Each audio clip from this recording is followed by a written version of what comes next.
December 1943, Battle Creek, Michigan. A man sits alone in a dark room. He is 83 years old. He has been blind for 6 years. In his hands, he holds an envelope. The return address is familiar, a name he has not spoken aloud in decades. The handwriting belongs to his brother. His brother is dying. Everyone knows this.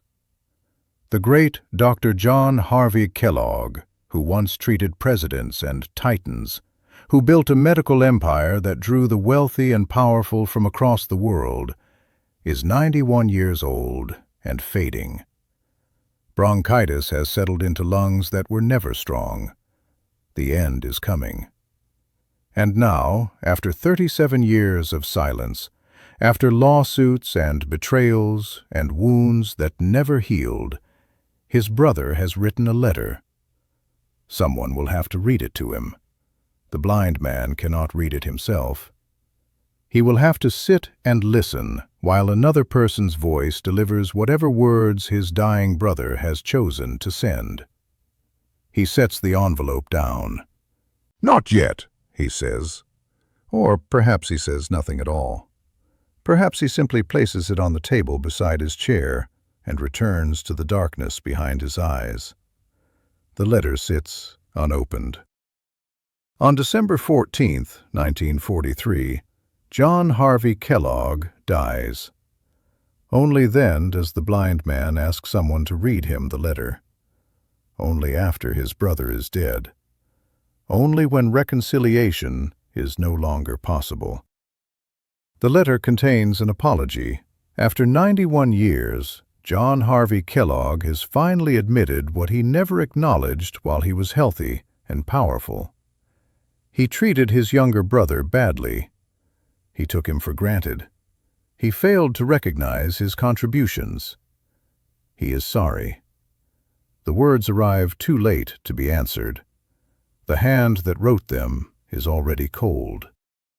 What kind of wound does not heal in 37 years? What must one person do to another to make forgiveness impossible?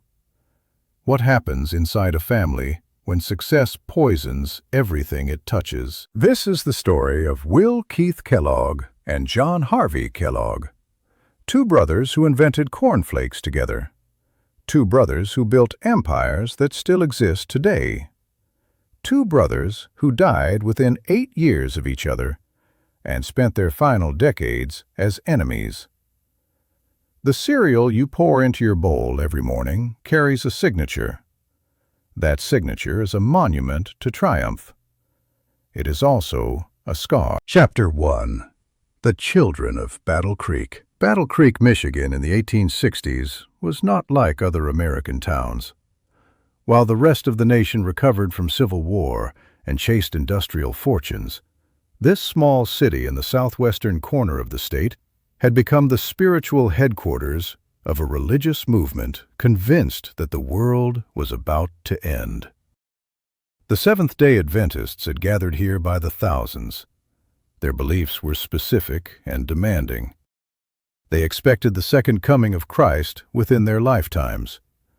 They rejected meat, alcohol, tobacco, coffee, and tea. They observed the Sabbath on Saturday rather than Sunday. They believed the human body was a temple that must be kept pure for the Lord's return. And they believed that most of the diseases afflicting humanity came from a single source, the stomach. In this community of fervent believers, John Preston Kellogg made brooms and raised his family. He and his wife, Ann Jeanette, would have 16 children. 6 of them would die from infectious diseases before reaching adulthood. Consider what that means. 6 small coffins, 6 graves. 6 times parents had to bury children who should have outlived them. In an era before antibiotics, before vaccines, before modern sanitation, death visited the Kellogg household again and again. The children who survived grew up in an atmosphere of religious devotion and constant anxiety. Health was not merely a medical concern, it was a spiritual obligation. Sickness was a sign of moral failure. The body's purity reflected the soul's condition. Into this household, on February 26, 1852, John Harvey Kellogg was born. He was sickly from the start. Tuberculosis attacked his lungs in childhood. His left lung would remain largely useless for the rest of his life. But what he lacked in physical robustness, he made up for in intellectual energy. John Harvey was brilliant, and everyone knew it. He devoured books. He memorized passages. He asked questions that his teachers struggled to answer. The Adventist church leadership noticed him early.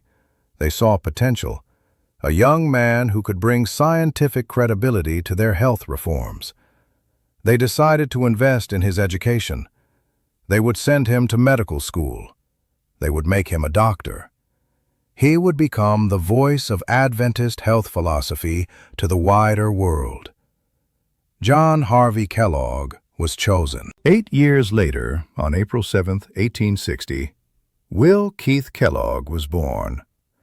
He was the 7th of the 16 children. From the beginning, his path diverged sharply from his older brothers. Where John Harvey was celebrated, Will Keith was overlooked. Where John Harvey received sponsorship and opportunity, Will Keith received chores and low expectations. The problem was his eyes. Will Keith could barely see the blackboard at school.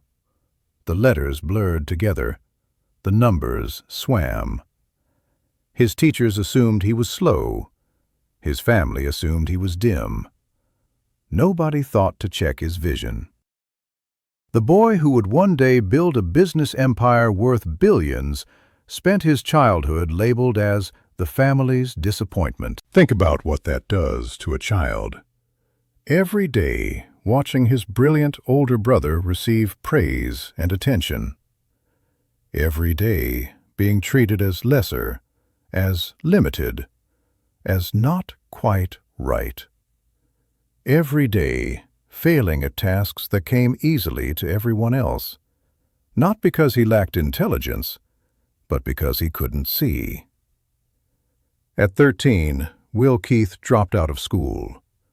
His father put him to work selling brooms door to door. The teenager learned to pitch products to skeptical housewives. He learned to handle rejection. He learned to calculate margins and manage inventory. He learned that success came from persistence, from showing up, from doing the work that others wouldn't do. His brother was headed to medical school. He was selling brooms. The church sent John Harvey to study at the Hygiotherapeutic College in New Jersey, then to the University of Michigan Medical School, then to Bellevue Hospital Medical College in New York City. He returned to Battle Creek in 1876 as a fully credentialed physician. He was 24 years old.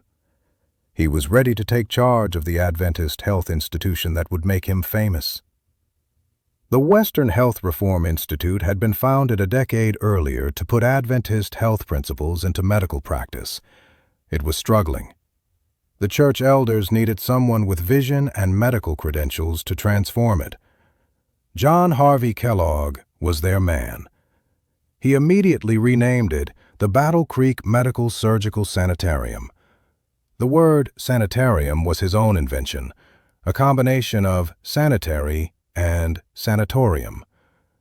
The name suggested something new, something scientific, something distinctly American. The San, as everyone came to call it, would become the most famous health resort in the country. That same year, 16-year-old Will Keith Kellogg walked through the doors of his brother's institution.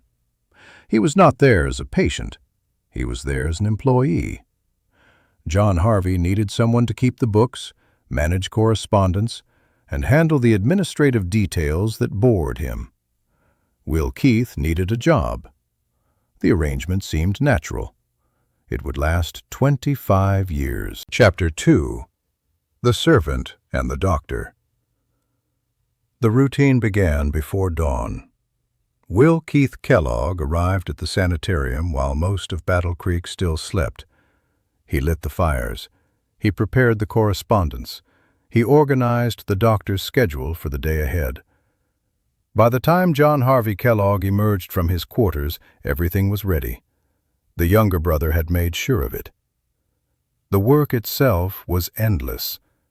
Will Keith managed the books, tracking expenses, billing patients, paying suppliers. He handled the mail, hundreds of letters arriving daily from patients, from medical colleagues, from publishers who wanted articles, from lecture halls that wanted speakers. He scheduled appointments, ordered supplies, supervised staff, solved problems that no one else wanted to solve. 120 hours per week, every week, for 25 years. His salary was minimal. The sanitarium operated on Adventist principles, which meant that employees were expected to work for the cause rather than for compensation. Will Keith earned less than the cooks and groundskeepers.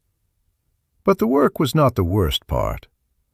The worst part was how his brother treated him. John Harvey Kellogg expected his younger brother to be available at all times, not just during working hours, at all times. When John Harvey rode his bicycle around the sanitarium grounds, which he did daily for exercise, Will Keith had to run alongside. Not ride, run. Notebook in hand, ready to record whatever thoughts the great doctor might have, ready to take dictation while his older brother pedaled and his own lungs burned. When John Harvey used the toilet, Will Keith had to stand nearby with pen and paper. The doctor could not waste a single moment, even in the bathroom. Ideas might come. Instructions might need to be given. The younger brother's job was to be present, always present, capturing every word. Will Keith was required to address his own brother as Dr. Kellogg. Never John, never brother, always the formal title, always the reminder of who was the master and who was the servant. In meetings with staff and patients, John Harvey referred to Will Keith as his bookkeeper, not his brother, not his partner, his bookkeeper, as if the family connection were irrelevant, as if Will Keith was simply another employee and not a particularly important one. The doctor's office featured a large photograph of John Harvey Kellogg on the wall. Visitors commented on it constantly. They praised the doctor's achievements, his vision, his importance to American health. Will Keith worked in that office every day, beneath that photograph, invisible. I feel kind of blue.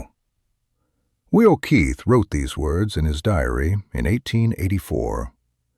He was 24 years old and had already worked for his brother for 8 years. I am afraid that I will always be a poor man the way things look now. 24, already resigned to poverty, already convinced that his life would amount to nothing, already certain that he would spend his years in his brother's shadow, taking dictation, balancing ledgers, running alongside bicycles. He had no education beyond broom selling. He had no capital. He had no connections outside Battle Creek. Where else could he go? What else could he do? The brilliant doctor needed him. That was something.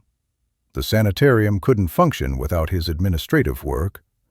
That was something too. But the recognition never came. The gratitude never came. The acknowledgement that Will Keith Kellogg was anything more than a useful servant, that never came at all. 25 years. He would endure this for 25 years. What does that kind of sustained humiliation do to a person? What happens inside someone who spends a quarter-century being treated as lesser by the person who should have been his closest ally? The answer would emerge eventually. The answer would shake American business. The answer would destroy a family. But first, Will Keith Kellogg had to wait. Chapter 3. The Temple of Health. The doctor stood 5 feet 4 inches tall and dressed entirely in white. White suit, white shoes, white tie.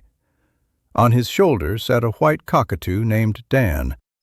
Behind round spectacles, a pointed beard gave him a distinctive appearance that patients and staff never forgot. John Harvey Kellogg was the most famous physician in America. His Battle Creek Sanitarium had grown from a struggling Adventist clinic into a campus covering 30 acres with more than 30 buildings. The main structure alone could house 1,300 patients. Between 800 and 1,000 employees kept the operation running, including 30 physicians on staff. The people who filled those rooms were not ordinary patients. President William Howard Taft came to Battle Creek when his weight threatened his health. He would lose 60 pounds under Kellogg's care. President Warren G. Harding sought restoration within these walls. President Calvin Coolidge arrived with the burdens of office weighing on him. Thomas Edison came when his mind needed rest. Henry Ford and Harvey Firestone escaped the pressures of business here. Amelia Earhart prepared for her historic flights with the sanitarium's regimen. John D. Rockefeller, Jr. sought refuge after the Ludlow massacre had stained his family's reputation with the blood of striking miners and their families. The San had become the place where America's elite went to be cleansed, not just physically, spiritually, morally. The wealthy arrived carrying the guilt of their excesses, and John Harvey Kellogg promised to purify them. His philosophy of health began with digestion. Kellogg believed that 90% of all human disease originated in the stomach and intestines. The colon, he argued, was a cesspool of putrefying waste that poisoned the entire body. Meat rotted in the gut. Rich foods fermented. The modern American diet was slowly killing everyone who consumed it. The solution was simple: clean it out. He invented an enema machine capable of pumping 15 quarts of water through a patient's bowels in a single minute.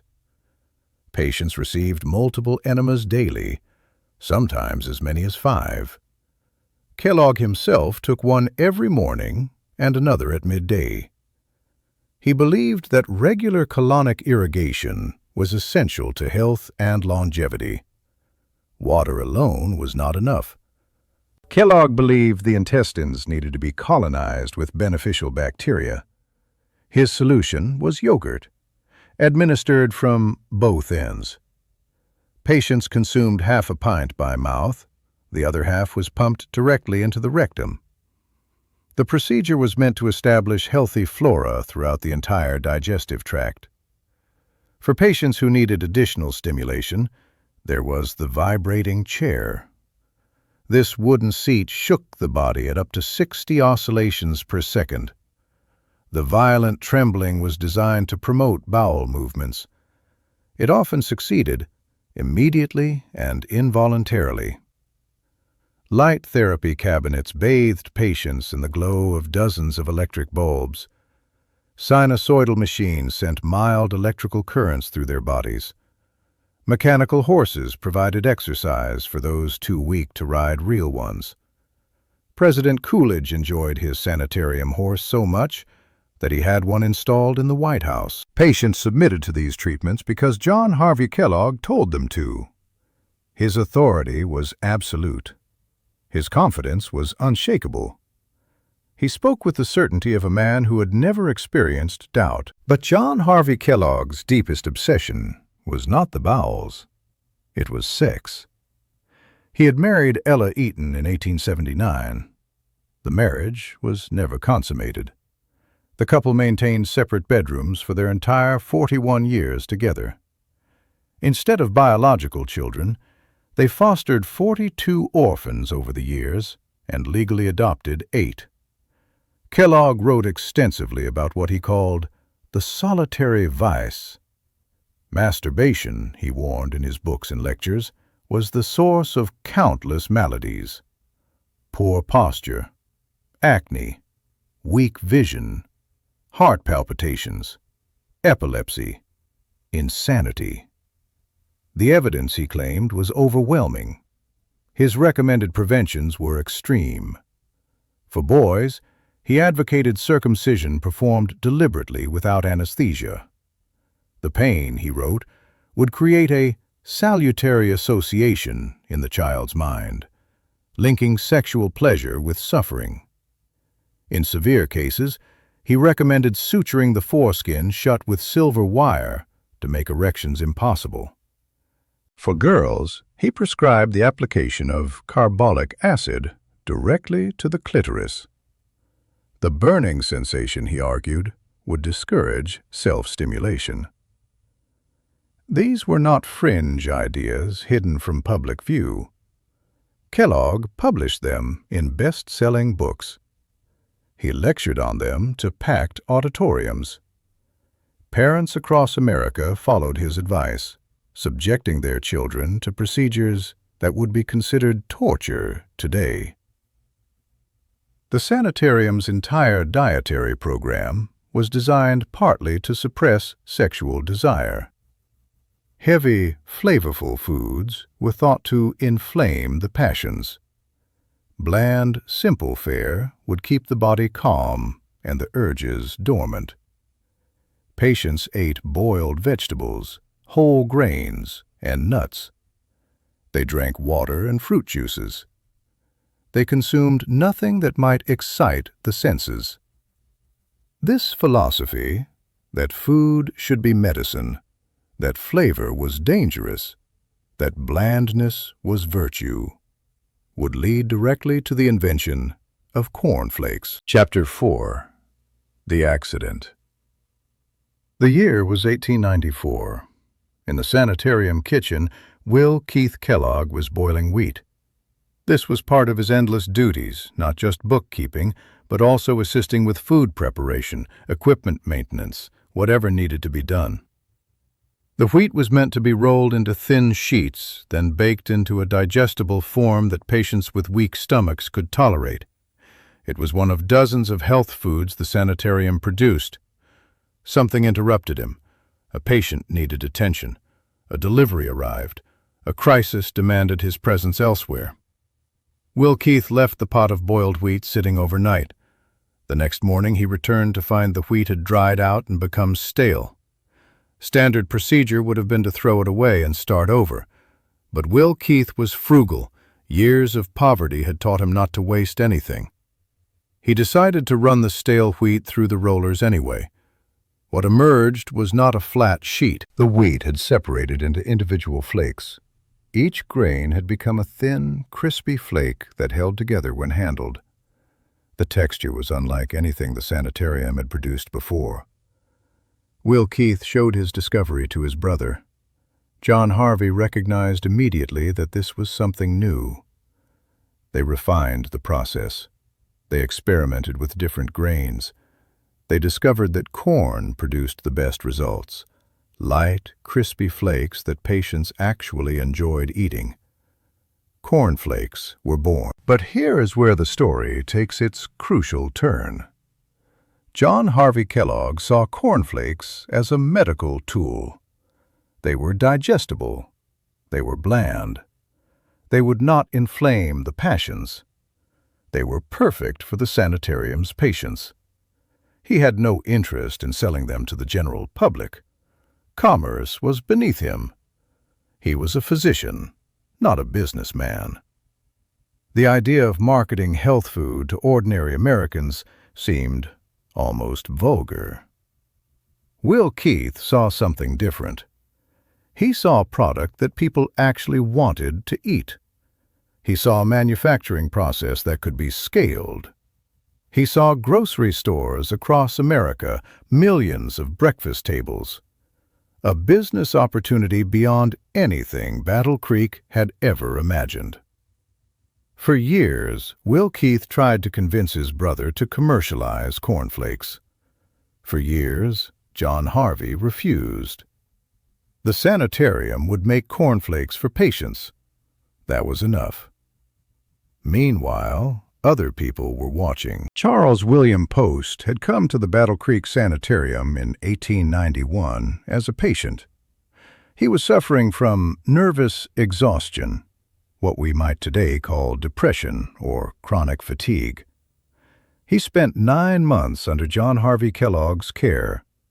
He also spent those 9 months observing everything. He watched how the sanitarium prepared its health foods. He listened to the theories about digestion and nutrition. He took notes. He asked questions. And when he left, he took all that knowledge with him. In 1895, Post launched his own company. His first product was Postum, a coffee substitute made from roasted wheat and molasses. It was essentially a variation of a drink served at the sanitarium. Then came grape nuts, a cereal that borrowed heavily from sanitarium recipes. Post marketed these products aggressively. He advertised in newspapers and magazines. He made health claims that bordered on fraud, suggesting that grape nuts could cure appendicitis and that Postum could restore damaged nerves. It worked.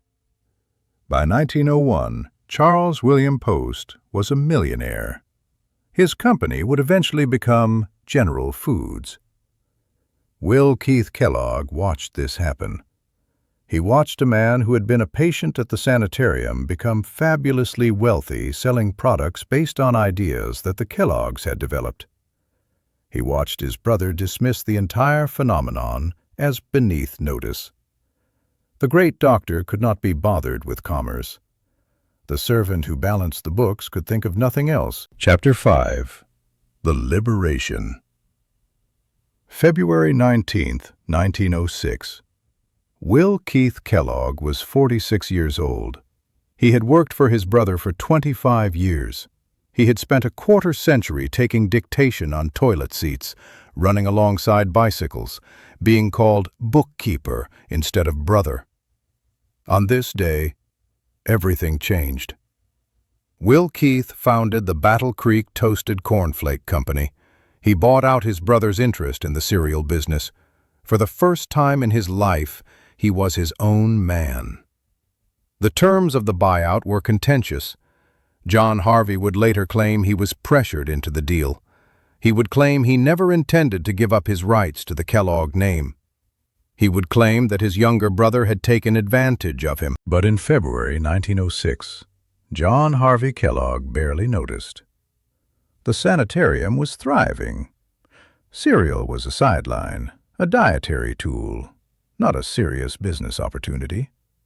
He let his younger brother have the cornflakes and returned to his real work of reforming American health. It was the worst business decision of his life. Will Keith understood something his brother never would. Americans did not want medicine for breakfast. They wanted something that tasted good. John Harvey had insisted that cornflakes remain bland. Blandness was the point. Flavor excited the senses. Flavor led to sin. The sanitarium's cornflakes were health food, not pleasure food. Will Keith added sugar. He added salt. He made the flakes taste like something people would actually choose to eat, not something they endured because a doctor prescribed it. John Harvey would have been appalled. But John Harvey was no longer in charge. Then Will Keith did something that revealed the business genius his family had never recognized. He took 1/3 of his entire startup capital, money he couldn't afford to lose, and spent it on a single advertisement in Ladies' Home Journal. The ad was simple but brilliant. It invited housewives to wink at your grocer and see what you get. Grocers who received a wink were instructed to hand over a free sample box of Kellogg's cornflakes. The campaign was a sensation. Women across America walked into grocery stores and winked. The grocers, in on the promotion, handed over free samples. The free samples converted into purchases. The purchases converted into habit. In New York City alone, sales increased 15 times over. Will Keith followed up with more advertising, more promotions, more free samples. He understood that in the new century, the product that shouted loudest would win. He was building not just a cereal company, but a brand. And he made one decision that would define that brand for the next century. He added his signature to every box. W.K. Kellogg, written in flowing script across the front of the package. A personal guarantee. A promise that the man behind the product stood behind its quality. That signature remains on Kellogg's cereal boxes today. Think about what that signature meant. For 25 years, Will Keith Kellogg had been invisible. He had worked without recognition, without credit, without acknowledgement. His brother had referred to him as the bookkeeper. His family had considered him dim. Now his name, his own name, in his own handwriting, would appear on breakfast tables across America. Every morning, millions of people would see the signature of the man who had once been dismissed as slow. The man who had run alongside bicycles would now run a company. The servant had become a titan. Chapter 6. The War. John Harvey Kellogg watched his younger brother's success with growing alarm. At first, he had dismissed the cereal business as trivial. The sanitarium was his life's work. What did cornflakes matter compared to saving America from its digestive sins? But as Will Keith's company grew, as the signature on those boxes became famous, as the name Kellogg became synonymous with breakfast cereal, John Harvey's dismissiveness turned to irritation, then to anger, then to something darker. In 1908, John Harvey launched his own cereal company. He called it the Kellogg Food Company. He began selling products under the Kellogg name, his name, the family name, the name he had made famous through decades of medical practice. Will Keith responded with fury. Who had the right to use the Kellogg name? The doctor who had made it famous in medicine? Or the businessman who had made it famous in cereal? The legal battle began in 1910. Will Keith filed suit to stop his brother from using their shared surname on cereal products. The case was settled out of court, but the terms were vague. The truce did not last. In 1916, the brothers were back in court. John Harvey had launched a product called Kellogg's Sterilized Bran. Will Keith claimed trademark infringement. The fight over the family name had become a war. The case went to the Michigan Supreme Court. The trial lasted an entire month. Witnesses testified about the history of the sanitarium, the invention of cornflakes, and the meaning of the Kellogg name in American commerce. The central question was simple but profound. When ordinary Americans heard the word Kellogg on a cereal box, who did they think of? John Harvey Kellogg took the stand. He was the world-famous physician. His books had been translated into dozens of languages.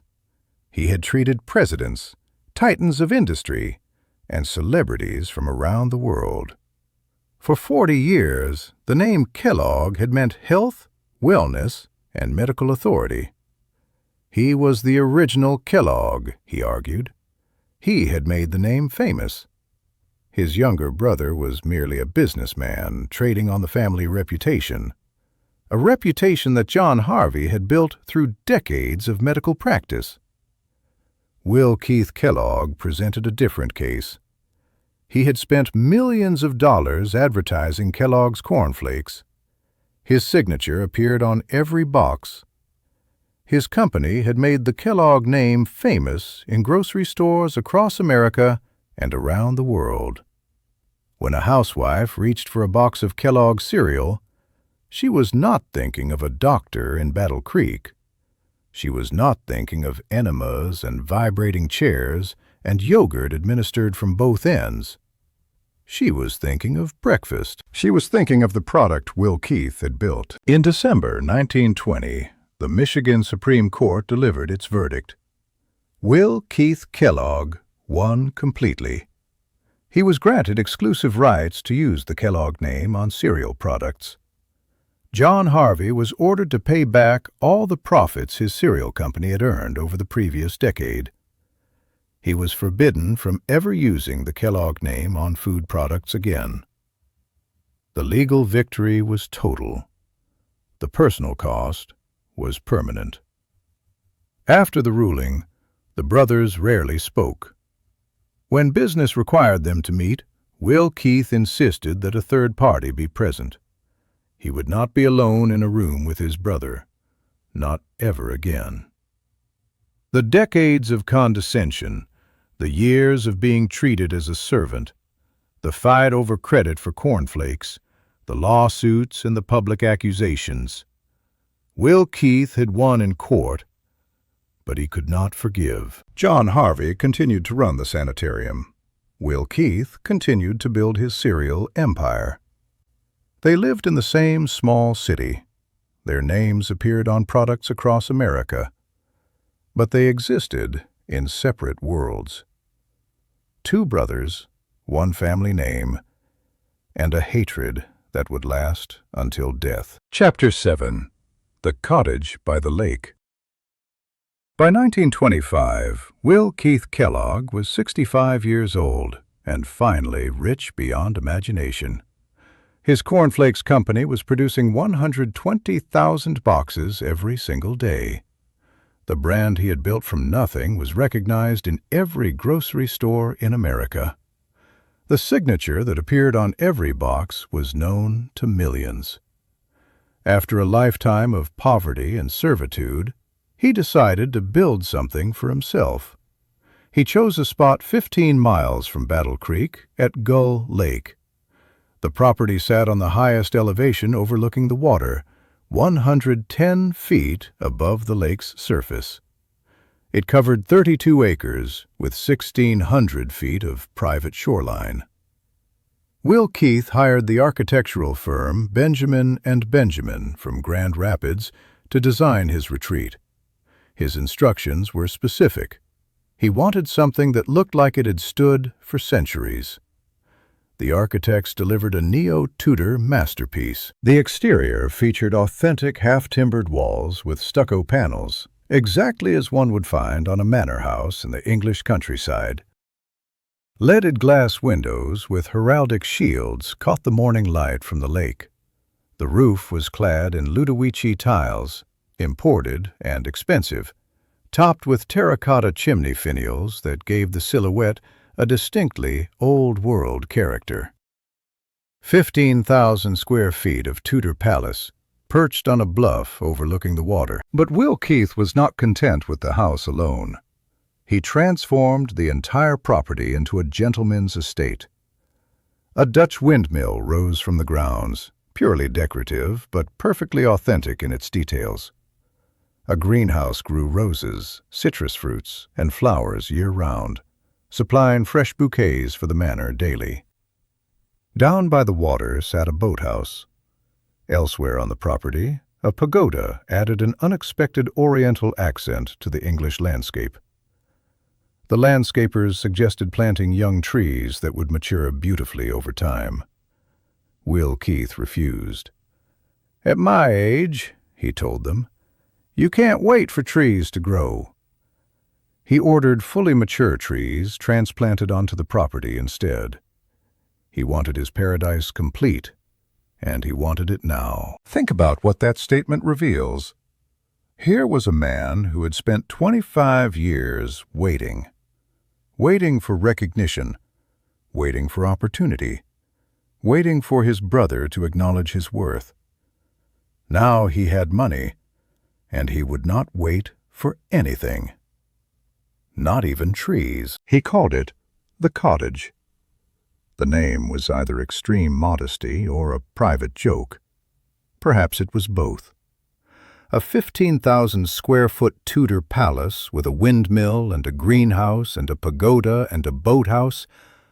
A cottage. But consider this.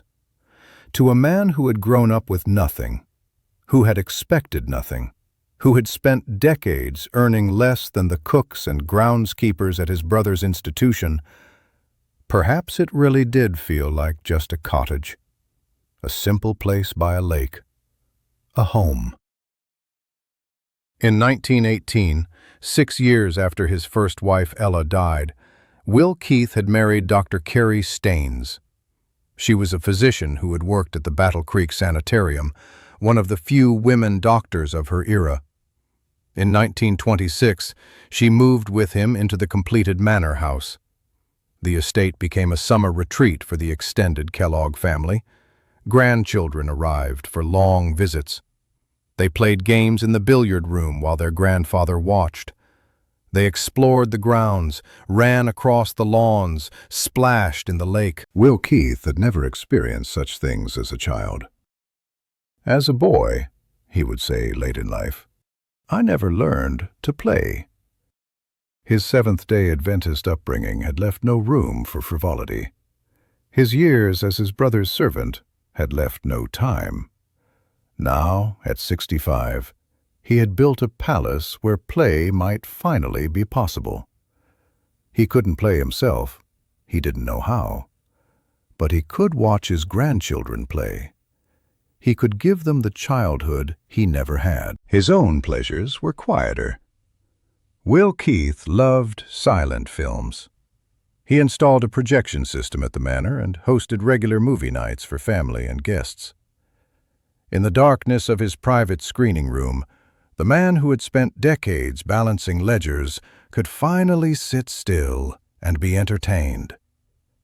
He also loved his birds. In 1927, Will Keith established a bird sanctuary on the property as a refuge for Canada geese, then considered an endangered species. The sanctuary attracted migrating birds from across the continent. The man who had never learned to play had created a haven for wild creatures. Almost immediately after moving in, the Kelloggs deeded the property to the city of Battle Creek. The gift came with a specific instruction. It should become a place where all of Battle Creek may forever play. A place to play. From a man who never learned how. The gift also came with a condition. Will Keith and Carrie retained a life lease, allowing them to remain in residence for as long as they lived. They would enjoy their paradise, and then it would belong to everyone. Chapter 8. The Price. Success came with costs that Will Keith Kellogg could never have anticipated. In 1913, his grandson Kenneth fell from a window. The boy survived, but suffered permanent disabilities. He would require care for the rest of his life. Watching Kenneth struggle affected Will Keith deeply. Here was a child who would never run across those lawns, never splash in that lake, never experience the carefree childhood that Will Keith was trying to create. The tragedy would shape the rest of his legacy. But Kenneth's accident was only the first blow. Will Keith's son, John Leonard, had worked for the company for 17 years. He was brilliant in his own right. He invented the wax paper lining that kept cereal fresh inside the box, a simple innovation that transformed the entire industry. He developed All Bran. He held more than 200 patents. He was the heir apparent. In 1925, Will Keith fired him. The reasons were personal, not professional. John Leonard had divorced his wife and married his secretary. In the conservative world of 1920s Battle Creek, this was scandalous. But Will Keith's reaction went beyond moral disapproval. John Leonard had also purchased an oatmeal company. To Will Keith, this felt like betrayal, like his own son was becoming a competitor, just as John Harvey had.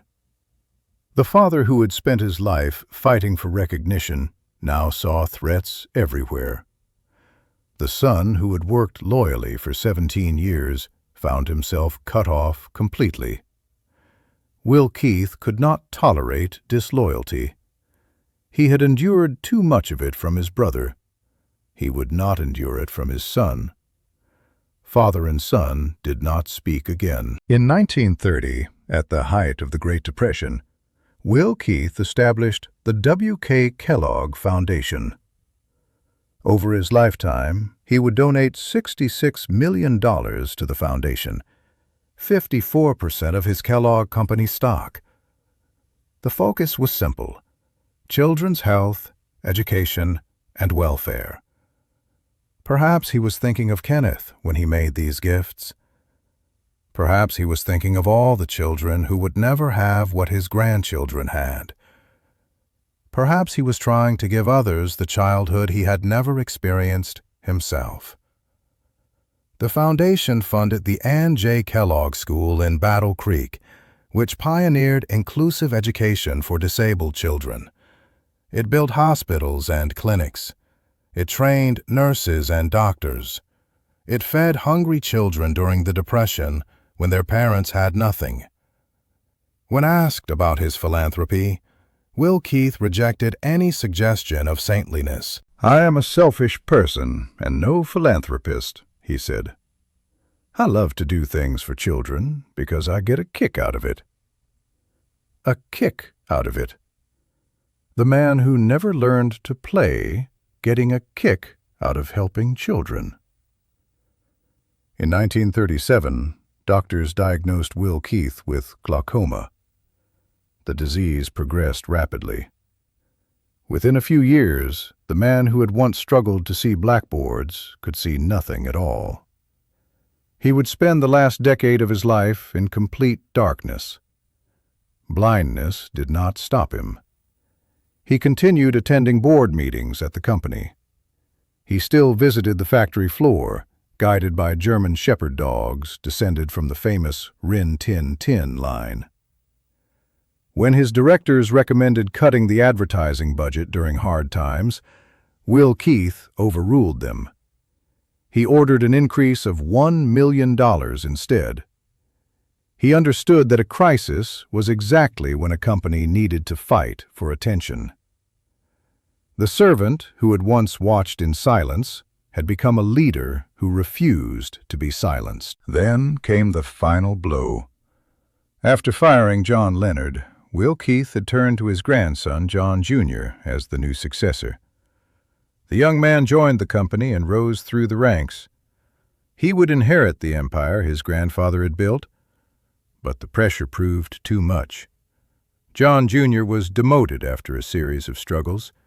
He suffered a mental breakdown, and in 1938, he took his own life.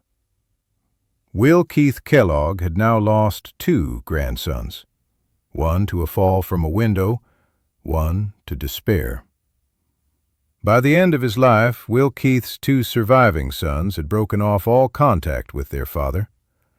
The man who had built a company feeding millions of American families had lost his own.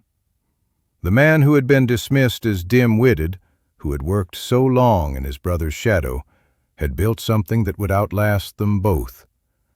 But the cost had been terrible. His son refused to see him. His grandsons were dead or damaged. His brother remained an enemy. Will Keith Kellogg had won everything and lost every one. Chapter 9. The Letter. We return to where we began, December 1943, Battle Creek, Michigan. John Harvey Kellogg was 91 years old and dying. His sanitarium had gone bankrupt a decade earlier. The Great Depression had destroyed the fortunes of the wealthy patients who had once filled his rooms. The Seventh-day Adventist Church had expelled him back in 1907 over theological disputes about the nature of his relationship with the church. The great health reformer who had once treated presidents now faced his final days with little of the glory he had once enjoyed. And he thought about his brother. 37 years had passed since Will Keith walked out of the sanitarium to start his own company. 23 years had passed since the court ruling that stripped John Harvey of the right to use his own name on cereal boxes. The brothers had barely spoken in all that time. Whenever they met, which was rarely, a third party had to be present at Will Keith's insistence. The hatred had calcified into something permanent. But death has a way of softening old grievances. John Harvey picked up a pen.